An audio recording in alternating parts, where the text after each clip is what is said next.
खान पान में तो चलेगा। मैं दो तीन सर्विस को अमित डॉक्टर साहब, मैं चाहता हूं कि आज से ये अभियान का स्वरूप पकड़े, और मैंने तो इसको शुरू ही किया है इसीलिए क्योंकि ये ऑनलाइन मूवमेंट हम करना चाहते हैं और इस मूवमेंट को हम आगे ले जाएंगे। मैं अपने दर्शकों से आग्रह कर रहा हूं कि हमारे इस अभियान से जुड़िए और आज के बाद हम कंसिस्टेंटली इस विषय को उठाते रहेंगे। बीच बीच में हमारे दूसरे भी डिबेट आते रहेंगे विषय, लेकिन जो हेल्थ केयर पर हमारा जो हॉलिस्टिक प्रोग्राम है उसको हमने एक प्रकार से विधिवत आज से समझिए कि इस अभियान की शुरुआत है। डॉक्टर साहब, मैं इस बात से सहमत नहीं हूं। एक मिनट रुकिए सांकला साहब, एक मिनट रुकिए सांकला साहब। डॉक्टर साहब, मैं इस बात से सहमत नहीं हूं। एजुकेशन और हेल्थ को आप एसेंशियल सर्विस में रखिए, एजुकेशन और हेल्थ को।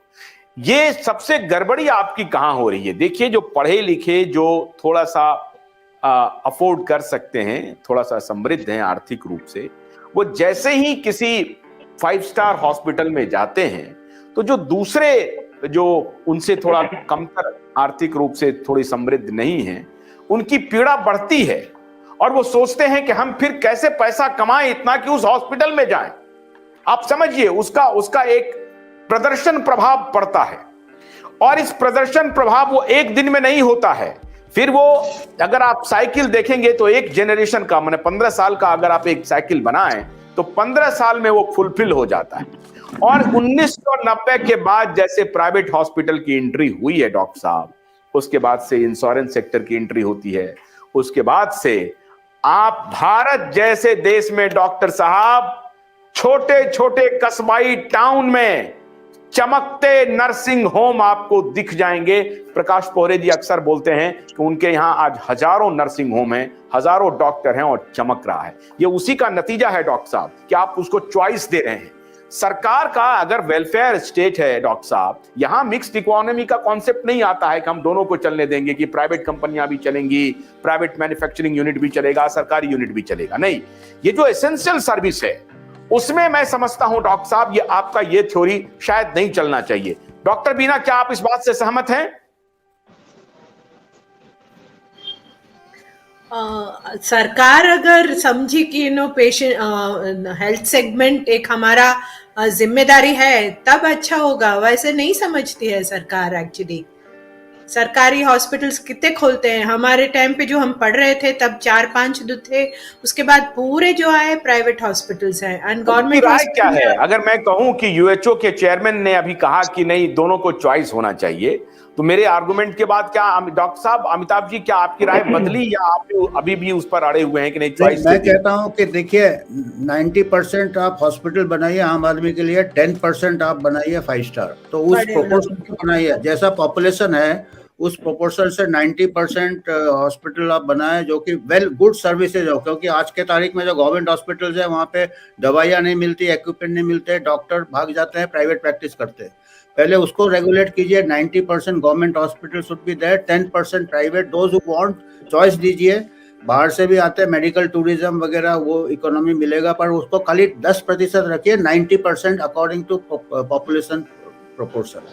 हमारे यहाँ 90%। ये तो बात आई हमारे एक विचार के बाद, डॉक्टर साहब ने करेक्ट किया आपने को, 90% तक आंकड़ा गया है। अभी तो मैंने तो पूछा नहीं था, पहले भी बता देता हूं। आप इस बात से सहमत हैं कि 90% एकदम फुली इक्विप्ड मॉडर्न अगर आपको बनना ही है तो हॉस्पिटल? हालांकि सांकला साहब तो कहेंगे कि नहीं, इस पूरे साइंस को बंद कर दीजिए, मुझे मालूम है, इसलिए मैं डर रहा हूं उनके पास। ये मैं पहले ही बता देता, आपने पूछा ही नहीं ना प्रतिशत वाली बात। तो मैं डॉक्टर बीना, आप इस बात से सहमत हैं 90% होना चाहिए?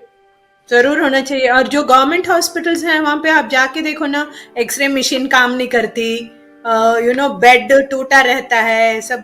कभी कभी हम लोग बॉटल पकड़े खड़े रहते हैं क्योंकि स्टैंड नहीं काम करता। ऐसी हालत में रहती है गवर्नमेंट हॉस्पिटल। वहाँ पे इम्प्रूव करना चाहिए, वो बहुत। मैं थोड़ा सा डिफर करता हूँ यहाँ पर। बोलिए डॉक्टर साहब, बोलिए अतुल जी, बोलिए। थोड़ा सा मैं डिफर करता हूँ डॉक्टर बनर्जी की बात से। 90% का कोई क्लास नहीं होना चाहिए, it should be 100% and there shall not be any compromise on this. हाँ, अगर प्राइवेट हॉस्पिटल है तो प्राइवेट हॉस्पिटल को उसकी प्रॉफिटेबिलिटी के हिसाब से आप 10% का वो दे सकते हैं कि आप 10% प्रॉफिट मार्जिन यहाँ से लीजिए। बट ये क्वालिटी ऑफ सर्विसेज के अंदर कोई कंप्रोमाइज नहीं होना चाहिए। जो गवर्नमेंट हॉस्पिटल जो प्राइवेट के अंदर इस समय जो इम्बैलेंस है, government hospital shall come at par with the private जो सर्विसेज दे रहे हैं। जैसे डॉक्टर बीना ने अभी बोला कि वहां पे एक्सरे मशीन काम नहीं कर रही है, या एमआरआई काम नहीं कर रहा है, या कोई लैब के अंदर टेस्ट नहीं हो रहा है, या मेडिसिन अवेलेबल नहीं है, तो इन चीजों में कोई कंप्रोमाइज नहीं होना चाहिए। It should be totally 100% available. All facilities should be fully equipped, whether it is a private or a government hospital, because you are playing with the life of a person, of an individual. हम health services दे रहे हैं, हम यहाँ पे कोई compromise नहीं कर सकते किसी भी तरह का क्वालिटी से।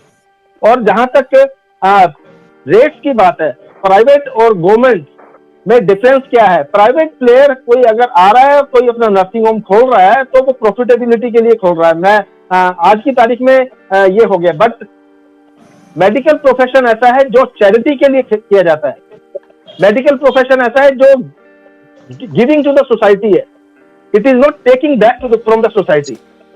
तो प्राइवेट भी अगर कोई कर रहा है तो वो चैरिटी के माध्यम से ही जाएगा, प्रॉफिटेबिलिटी के माध्यम से नहीं आना चाहिए, उसको अलाउ ही नहीं होना चाहिए।